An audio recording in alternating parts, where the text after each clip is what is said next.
Assalamualaikum warahmatullahi wabarakatuh. Selamat sore, selamat siang, selamat pagi semuanya.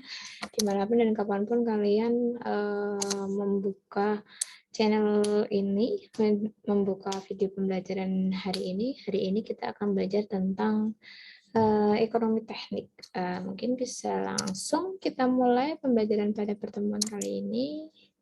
Saya share screen kan terlebih dahulu. Ya. Oke. Jadi materi kita hari ini adalah belajar tentang ekonomi teknik. Ekonomi teknik dalam hal ini ada beberapa yang perlu disampaikan. Ya, sebelumnya sebagai pendahuluan bahwa ekonomi teknik adalah mata kuliah wajib di Teknik Sipil Fakultas Teknik Universitas Veteran Bangun Nusantara. Ada 2 SKS kuliah di semester 7. Kemudian ada ketentuan-ketentuan sebelum kita mulai perkuliahan. Yang pertama nanti presensi luring dengan tanda tangan biasa seperti di kelas, kemudian presensi daring bisa dilakukan tanda tangan melalui atau presensi melalui Spada. Jika teman-teman mendownload materi, nanti Spada akan merekam otomatis bahwa kehadiran teman-teman. Nah, kemudian ada yang kedua adalah kolom komen YouTube. Nanti kalau teman-teman sudah melihat video ini selesai, mohon komen, saya masukkan sebagai presensi minggu 1, seperti itu. Nah, dengan saya nanti ada pertemuan 1 sampai dengan 14 UTS dan UAS. Adapun nilai sesuai dengan panduan akademik di Univet ada terbilang antara A, B, C, D, dan E. Adapun rentangnya nanti bisa dipelajari sendiri seperti di samping ini ya. Jadi kalau misalkan teman-teman ini biarpun nilainya itu dapat 60, tapi teman-teman itu nilainya C. Nah, perlu diperhatikan ya berarti bagaimana nanti nilai di mata kuliah ini. Nah, kemudian ada beberapa referensi yang saya pakai, yaitu yang pertama bisa dilihat sendiri, ada Engineering Economy oleh Sullivan dan lain-lain. Kemudian ada bahan ajar ekonomi teknik Bu Isyana dan ada bahan ajar ekonomi teknik di UGM Teknik Sipil. Nah, kemudian kita langsung saja kita mulai. Beberapa materi sudah saya persiapkan dan saya cocokkan dengan kebutuhan kalian semua di sini. Dan oke, mungkin sebelum kita belajar ada pertanyaan yang muncul. Mengapa ekonomi teknik diperlukan? Nah, mengapa kita seorang engineer? Kalau kita lulus nanti kita adalah seorang engineer. Mengapa engineer perlu mengetahui aspek ekonomi dalam pekerjaan keteknikan? Nah, ini perlu kita renungkan kira-kira apa?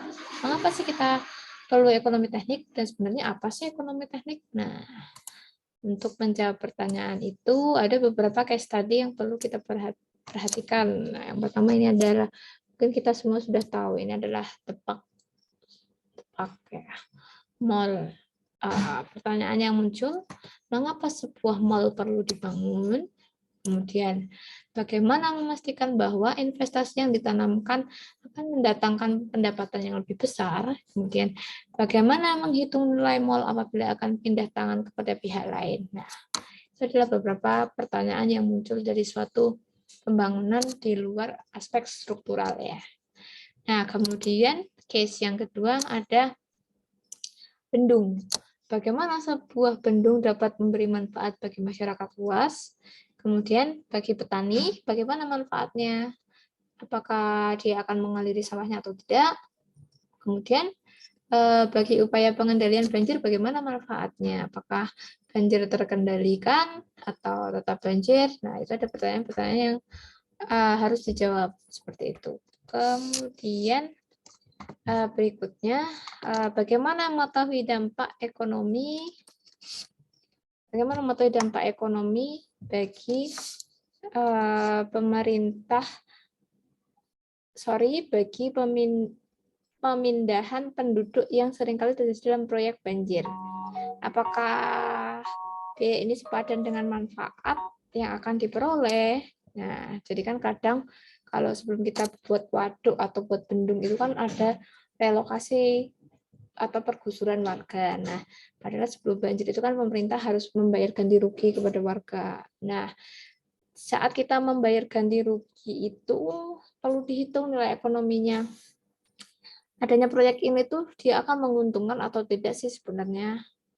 Dilihat dari aspek fungsinya, aspek kelayakannya, aspek ekonominya, aspek fisiknya, nanti manfaatnya. Nah, apakah nanti akan benefitnya itu lebih besar daripada cost-nya? Cost itu biaya. Apakah manfaatnya lebih besar daripada biaya? Nah, tentu itu adalah perlu dipertimbangkan hal-hal seperti itu. Nah, kemudian ada suatu filosofi, bangunan sipil yang tidak bermanfaat adalah bangunan yang tidak digunakan. Kan itu kan sayang sekali ya, kita sudah men-spend banyak, baik pemerintah ataupun swasta mungkin sudah men-spend biaya yang sangat besar, mengeluarkan biaya yang sangat besar untuk membangun suatu proyek infrastruktur, tapi ternyata tidak digunakan, atau mungkin demand atau penggunanya yang lemah.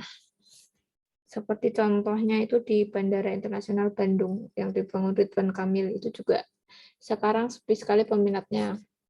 Nah, mungkin baru tahun 2022 yang baru ini mereka baru menyusun bagaimana alternatif rute untuk meningkatkan demand atau penggunanya seperti itu. Nah, kemudian kita banyak jumpai juga seperti kereta cepat. Nah, pembangunan kereta cepat Jakarta-Bandung. Nah, itu kan juga perlu dikaji apakah sebenarnya penggunanya itu lebih banyak atau nanti hanya sebagai proyek untuk demi kepentingan atau pamor saja. Nah, itu perlu dilakukan beberapa kajian, apakah itu memang layak secara ekonomi atau tidak. Nah, kemudian kita tadi sudah belajar panjang lebar pertanyaan-pertanyaan tersebut, itu bisa kita jawab dengan yang namanya ekonomi teknik atau suatu ilmu yang mempelajari tentang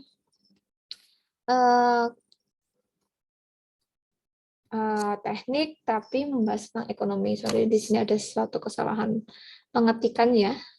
Ada beberapa pendapat yang mengemukakan bahwa engineer not only provide technical input but frequently are responsible for estimating and evaluating costs and benefit to be expected from various course of action. The service is called an engineering economic study. Jadi studi ekonomi teknik adalah di mana saat kita membangun sebuah infrastruktur, seorang insinyur itu tidak hanya membicarakan tentang teknik, bagaimana cara memproduksinya, bagaimana kekuatannya, bagaimana dan lain-lain, tapi kita juga harus mengestimasi bagaimana biayanya. Kemudian kita juga harus mengestimasi yang namanya mengevaluasi bagaimana nanti operasionalnya, bagaimana benefitnya seperti itu. Nah, kemudian suatu disiplin yang menerapkan prinsip-prinsip ekonomi dalam melakukan judgement untuk memilih dan menggunakan sumber daya secara ekonomi agar dapat memberikan manfaat bagi manusia, itu juga suatu pengertian tentang engineering economic. Nah, ada juga pendapat yang menerangkan bahwa ilmu ekonomi merupakan ilmu pengetahuan yang berhubungan dengan alokasi sumber daya. Sumber daya meliputi sumber daya alam, sumber daya manusia, sumber daya teknologi, dan sumber daya pembiayaan. Kemudian latar belakang keilmuan ini muncul. Jadi ada beberapa pertanyaan ya. Case study, bendungan, bagaimana cara investasinya, bagaimana kemanfaatannya, kemudian bagaimana kalau suatu properti itu pindah tangan, nah lain sebagainya, itu bisa kita pertimbangkan, bisa kita hitung dengan yang namanya ilmu ekonomi teknik. Nah, latar belakang keilmuannya, mungkin kita mengikuti alur seperti ini. Jadi tujuan pembangunan adalah meningkatkan kesejahteraan masyarakat, ini tentu untuk pemerintah, di mana konsumennya adalah publik atau society atau masyarakat. Nah, yang kedua, tujuan tersebut dicapai melalui pembangunan. Yang ketiga, pembangunan dilakukan dengan proyek-proyek. Nah, proyek-proyek tersebut dapat meningkatkan kesejahteraan sehingga analisis perkiraan diperlukan. Nah, analisis perkiraan tidak hanya dari segi teknis tapi juga dari segi ekonomi. Ilmu yang mempelajari aspek teknis yang berkaitan dengan aspek ekonomi disebut dengan ilmu ekonomi teknik atau engineering economy. Nah, sebelum itu Tadi kita juga sudah tahu juga beberapa case tadinya. Nah, apa sih sebenarnya bangunan sipil itu? Jadi bangunan sipil adalah bangunan yang dibangun untuk melayani civil society, artinya untuk mensejahterakan rakyat untuk membangun peradaban. Nah, terdiri dari bahan, di situ ada bahan, ada alat, ada tenaga, ada teknologi. Nah, semua ini termasuk adalah input produksi. Nah, nanti produk akhirnya adalah bangunan sipil. Seperti itu. Nah, ada sebuah flowchart ya, suatu proses perencanaan bangunan sipil. Dimulai dari ada ide atau gagasan, kemudian diidentifikasi gagasan tersebut, ada survei pendahuluan semacam survei investigasi, apakah itu layak atau tidak. Nah, ini di tahap ini adalah kita menilai kriteria kebermanfaatannya. Jadi bangunan itu layak atau tidak, itu biasanya dilihat dari analisa ekonomi dan analisa finansial. Jadi tidak hanya secara fisik teknik ya, tapi yang utama, yang pertama itu biasanya analisa secara ekonomi dan secara finansial, bagaimana penggunaannya nanti, apakah menunjang atau tidak, bagaimana alur pembiayaannya nanti, apakah mampu atau tidak. Nah, barulah yang namanya pelaksanaan proyek, seperti itu. Kemudian proses pengambilan keputusan. Jadi proyek itu dibuat tadi tujuannya apa? Nah, waktunya kapan? Nah, nanti para perencana itu akan melahirkan alternatif 1. Dengan masalah seperti itu akan lahir alternatif 1, alternatif 2, alternatif 3. Misalkan kita membuat rute jalan untuk menghubungkan antara Solo dan Yogyakarta. Nah, alternatif 1 mungkin lewat daerah atas. Alternatif 2 mungkin lewat daerah selatan. Nah, seperti itu. Nah, nanti dipilih alternatifnya. Nah, dalam pemilihan ini diperhatikan adalah aspek teknis. Yang pertama perencanaan desainnya, metodenya, prosedur pelaksanaannya, dan seterusnya. Nah, setelah itu terpilihlah satu alternatif yang mungkin dari aspek teknis paling baik. Nah, barulah dianalisa ekonomi dan finansialnya. Nanti setelah jadi operasionalnya gimana, itu ekonominya, kemudian finansial. Apakah nanti pembiayaannya mampu atau tidak, skemanya seperti apa. Nah, muncullah nanti layak atau tidak proyek itu dibangun, barulah disahkan bahwa oh ini diambil, seperti itu.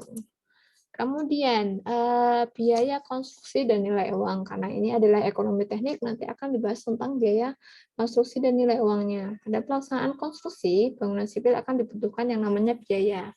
Nah, biaya akan dipenuhi dengan 2, yaitu ketersediaan uang, masyarakat modern mungkin cenderung ke kapitalisme, kemudian yang kedua adalah ketersediaan kapital sosial atau masyarakat, biasanya di masyarakat tradisional seperti itu. Mungkin suatu proyek yang lahir dari kegiatan sosial, jadi kebutuhan sosial seperti itu. Kalau yang ketersediaan uang ini mungkin proyek-proyek swasta seperti itu.